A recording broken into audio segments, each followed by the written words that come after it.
Welcome to the Live Wide Open podcast. I'm your host, Randy B. Ramirez, also known as Wide Open Randy, and I'm here to lead you to become the best version of yourself. This show helps raise the bar for all the motorsport enthusiasts, those who want more out of life, those who want to do more, those who want to be more, those who love the thrill, the joy, and the connection of what these high performance engines bring into our lives. Because holding it wide open is just what we do. Being a good fucking person is who we are, and living our lives to the fullest is the lifestyle that we choose. Today, we're going to be talking about embracing protection versus thinking that it's a rejection. Like, let me elaborate here for a minute, right? Many times, God sends us signs that we ignore. We get so focused on what it is that we want to do. And after all, I get it. We weren't born to be fucking quitters. We are persistent. We're like, I'm going to figure this shit out. I'm going to do it. I'm going to do it. I'm going to do it. But here's the thing. In the heat of the moment, it becomes so difficult to really pay attention to the signs, to the things that are coming, to the things that God, the universe, is trying to tell you. It's like, yo, it's trying to shake you. Yo, pay attention. Here's one sign. Here's the other one. Here's the other one. And it's become so difficult to pay attention to the signs, not because we want to ignore them, but because we really just want to fix that thing that's been holding us back from really enjoying what we love to do most, which is go fucking rip our motorsport hobbies, right? And I know I'm not the only one who can look back and see these signs, right? I've discussed this with several of my friends, and many of them gave me examples of signs that were thrown their way right before shit hit the fan. And because they ignored them too, things went really bad for them also. Right? And for me, I think of two huge lessons, man, that I've learned from by ignoring all the signs that were around me. Two huge major lessons that will always ride with me from now on, right? Times when the signs were put right in front of me for me to stop riding. And it's kind of like, yo, hello, stop riding. This is your sign. This is your sign. And yet I fucking ignored them. And then I ended up suffering major consequences because of them, right? Just several days ago, another one popped up, right? And I almost ignored the fucking signs, right? I almost made shit happen despite what my inner voice was telling me. But since I've been more than ever, like really just connected with my well-being, like more than ever, just learning and leaning into my spiritual side and just being fucking ultimately self-aware of my surroundings and what's going on and with my body, my mind, my being, just didn't feel like I'm on another fucking level. Like after trying repeatedly to jump these hurdles of these obstacles that kept showing up, I was like, man, God, I hear you, brother, loud and clear. I'm going to sit this one out. And who knows, maybe nothing would have gone wrong. But that feeling was just way too fucking familiar for me to ignore it. So this time, I decided to pay attention to what was really going on. You see, the first time I noticed a major sign like this was back when I broke my right tib and fib. Like shit was fucking gnarly, man. That crash fucking was bad. We were actually talking about it the other night, and like, man, my bones popped out of my skin. Like my tib and fib broke, and when they broke, my leg folded completely backwards. Like it was fucking brutal. It was nasty. Like, and before that happened though, like man, I remember getting several signs that I fucking ignored. Right? And you're in the heat of the moment, like, yo, I want to go, I want to get this happen. People are waiting for me. Oh, I want to go ride. I want to, right? And God was telling me to sit that one out, but I didn't fucking listen. Right? It was New Year's Eve, and I really wanted to go riding. Even though we had fucking plans at night, we had a whole mess of shit going on. We're like, yo, let's just go riding for a little bit. And it's gonna be a little short ride, I said. My bike was giving me trouble, and I ignored all the fucking signs, right? I started fixing issue after issue. I'm gonna fix this. All right, another issue pops up. I'm gonna fix that. Not pay attention to really the signs that were being thrown at me, right? I remember the last sign as if it was fucking yesterday, right? Look, we were riding, my bike started overheating, and it ended up blowing a fuse. And the fuse that it blew, it caused the fan to stop working. And so my bike would overheat when you would fucking come to a stop. Fast as fuck, it would start overheating. And we were mid-ride too, a whole bunch of people around, and I was like, yo, I went, and I kind of went, I found the next gas station, hauled ass, and I pulled in, and like, fucking bike was overheating, flashing, all this stuff, and stopped at a gas station to see what happened. I'm right there, man, and my inner voice already telling me, yo, call it quits, Let's just go home. We've had a lot of issues with the bike. Now this shit happens. If we just go straight home through the highway, we can make it. You know, just fucking go home, Randy. But a couple of the guys had turned around and they were like, yo, no, let's fix this shit right now. Come on, it's only a fucking fuse. You could get the fan working, blah, blah, blah. And we could keep riding, and then you could go home later and party and whatever. And I was like, all right, you know what? Fuck it, bro. I'm not a quitter. I'm going to fucking, get this shit done in pure fucking, I'm not a quitter fashion, right? And so I went to the gas station, bought some tools, I took my bike apart, and I fixed the issue. Within the fucking hour, my accident happened. If I would have just gone home, I would have, and if I would have paid attention to all the signs that were appearing in front of me, right in front of my fucking face, I would have never broken my leg. Right? Another time, I was riding up in West Palm Beach. We were doing a lot session, and I was practicing stoppies with my buddy Mike, and we had ridden the entire day, man. Like things were going pretty good. We're rolling some nice distance, and it was towards the end of the day. We're feeling pretty fucking tired, and then like the light rain approached us, so like we forcefully stopped and we took a break, sitting under the tent, and we're like, man, it's been a long day. It's been good, should we pack up? Should we not? And it stopped raining, and I said, you know what, man? I came all the way up here. Let's make the best out of this shit, and let's just get one more riding session in, right? The thing was that as soon as I got up and I went to turn on my bike, I noticed that my fucking tire was flat. I was like, fuck, no big deal. I spun it around, found a fucking huge nail on the tire, and I was like, oh, fuck. And so I was like, I got some spare plugs in my truck. So I went to my truck. I was like, go get the plugs. And after looking for them, I was like, yo, what the fuck were the plugs? I fucking remember. Sure enough, I had taken the plugs out several days before and I put them in my wife's car. We had gone somewhere and we were going somewhere far and I wanted to have there just in case, right? Ignoring the signs again, right? I was like, no, fuck it. Let's go to the gas station and buy some plugs. And then since I had my bike up down, my truck was there, everything was there, my buddy was like, yo, I'll go to the gas station. Give me some cash. I'll go to the gas station. I'll get some plugs. I was like, sure. He told me that he tried 2 different gas stations with no luck. Those are another signs right there, right? And then he wanted to turn back. And then he said, you know what? I'm just going to try this one more. This guy came from far. We'll fucking just at least fix the tire, whatever. So finally he tried, hit the third one, found them, purchased the plugs. When he got back, he was like, man, maybe we should just load up. It's getting late. Fucking almost couldn't find the plugs, all this stuff. Let's just fix the tire, load up, get out of here. And then I was like, bro, you went on the mission. You got the plugs. Now it's like I felt bad. It was far as fuck. And I was like, no, let's just get more one practice session in, right? Sure enough, within 15 minutes of riding, bam, my accident happened. Right? I lost control of my bike, doing a trick that I had done hundreds of times before. And I broke my right scapula in half.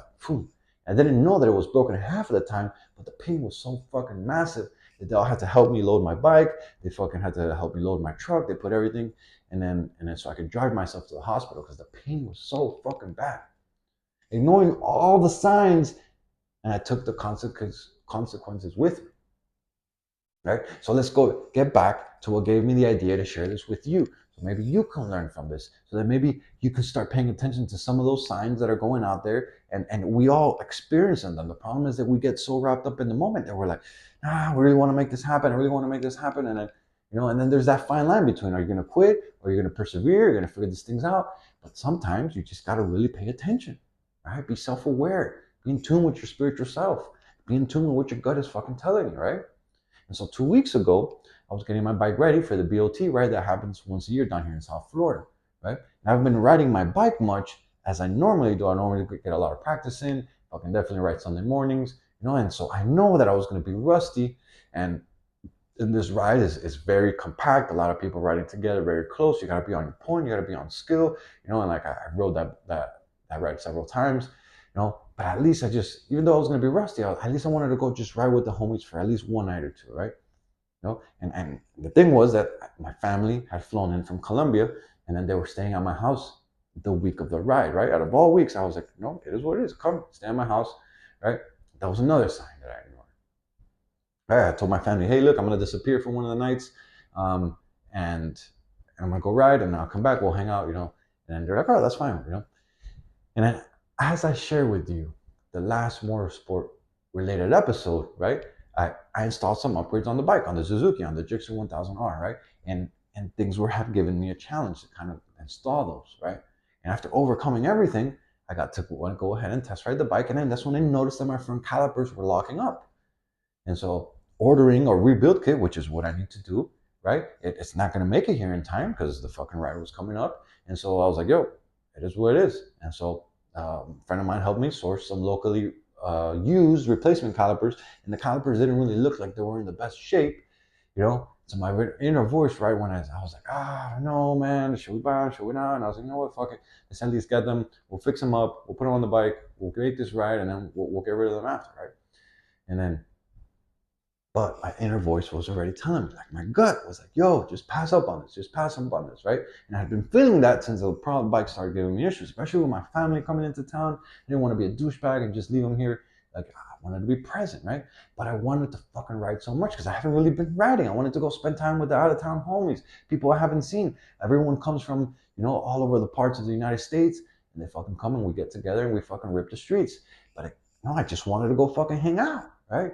I kept ignoring the signs, right? So go ahead, purchase the calipers. Even though I already knew, and these looks pretty shitty. I don't know if these are gonna work, which I don't know. And then whatever, I was like, fuck it, I'm gonna clean them up. I painted them, and then I installed them on my bike, right? And I did all this while my family was in town. I was squeezing in time here and there, like while they were busy doing some activity here. I'd find a couple minutes, clean the calipers, and we'll hang out again. And they were doing some other time. I fucking painted them. Like I just was making the most of the time that I had, right? And all I had left was to install the brakes and to bleed them. And I was like, bro, I got this shit, bro. Fucking bleeding brakes, it's fucking easy. It's not a big thing, right? I'm gonna persevere through these challenges and I'm gonna come out a fucking winner, bro. I'm gonna go ride with the homies and I'm gonna make it back in one piece and I'm gonna continue spending time with my family from Colombia. I haven't seen in a long time and it's gonna be a fucking great week, right? There's not a lot of fucking science really to bleeding brakes, right? Like I've done it plenty of times, but God kept throwing me signs, right? Literally spent fucking several hours trying to get all the air out of the system. And I was like, yo, what the fuck is going on here, right? As soon as I would feel a little bit of pressure on the master, on the lever, bam, there came another air gap, right? Another air bubble, and I fucking lose all the pressure, right? No matter how hard I tried, I just couldn't get them to fucking work. I was fucking flustered. I was so fucking frustrated because I couldn't get this to work. A fucking little job that would have taken me super quick, but for some reason it just wasn't working out for me, right? And I was like, bro, what the fuck, bro? I spent money I didn't have, and I ignored the voice inside of me, and that kept saying, Randy, just sit this one out. Randy, just sit this one out. And then I was like, yo, all right, I'm fucking flustered. So I was like, yo, I'm gonna take a break for lunch. And I was eating lunch, and I was like, fucking, like, what, trying to figure out what was really going on, like, going through the steps in my head. I was like, bro, there's no real science to this shit. What am I missing? Right? And I was like, all right, fuck, I'm gonna go to Harbor Freight, and I'm gonna buy a little vacuum pump so you can use the pump to help you get all the air out of the line. I was like, I've done this before. When you use a vacuum pump, it's super easy. It kills down time. It makes you really the process so much easier, right? But here's the thing about trusting God's plan, right? He is always there for you if you are willing to listen, right? So I got the vacuum pump and I went back home, right? And I started getting more air out of the lines, right? Started pumping the pump and it seemed like things started working. I was like, all right, we're making some progress here, right? Until we weren't anymore, right? For some reason, I just couldn't get the fucking trapped air out of the line. Maybe it's stuck on the loop or something. And I was so, I don't know what's going on. I was like, I just couldn't get the fucking air out of the line, right? Then I got the text message. I was like, oh, what the fuck? I was flustered on my phone. I was like, look at the phone. That's my neighbor. Right? My neighbor was like, yo, can you help me out with something? And I was frustrated as fuck. I was like, I don't have time for this shit. I'm trying to get this done. And I was like, you know what? It's my neighbor. This guy always comes through for me. I'm going to go help him out. So I put my shit down, frustrated as fuck, right? So I took a couple huge deep breaths and I went to give him a hand. He needed help loading up a motor that I had sold him into his car so he could take it to the machine shop. And as we were finishing loading it up, he goes, here. He hands me some cash. He goes, this is for you. And gives me the cash, and I was like, oh shit, nice. He gave me the cash that he still had owed me. He had owed me a little bit of cash on the motor that I had sold back to him. Originally, I had bought that motor from him, and then things worked out. I found another motor, built motor, training, all this stuff, and then sold it back to him because he wanted to use it again. So he gave me the balance of what I had. And I didn't think much at that very time. I just put the shit in my pocket, and I just went back inside to the garage. because I wanted to fucking finish the brakes, right?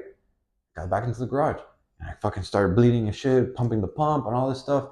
And then, man, I just couldn't get the fucking brakes to work, right? Like, I couldn't get it. This is such an easy job to do, and I just couldn't fucking get it to work.